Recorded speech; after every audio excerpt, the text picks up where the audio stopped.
Welcome to Academic Gain Tutorials. In this video, we will discuss about how an electronic cash drawer works step by step. First, the process begins when the cashier bills the items using the POS system or cash register. The system adds the items, calculates the total amount, and prepares the sale for payment. Next, the payment is confirmed by the system. If the customer pays by cash, or if the transaction requires the drawer to open, the POS/register prepares an electronic signal for the cash drawer. After that, the POS system sends an open signal through the receipt or POS connection cable. This signal tells the electronic cash drawer that it is safe to unlock and open. Then, inside the drawer, a small electronic release mechanism called a solenoid activates. This solenoid unlocks the latch that keeps the cash drawer closed and secure. As a result, the drawer pops open automatically.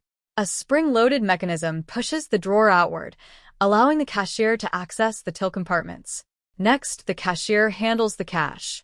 Bills are placed into the organized note compartments, coins are stored in separate coin sections, and change is given back to the customer when needed. After the cash is handled, the cashier pushes the drawer shut. The drawer locks back into place, keeping the money safe and preventing unauthorized access. Then, the sale is recorded in the POS system. The transaction details are saved for reports, cash balancing, and accounting records. Moreover, an electronic cash drawer helps a business in several important ways.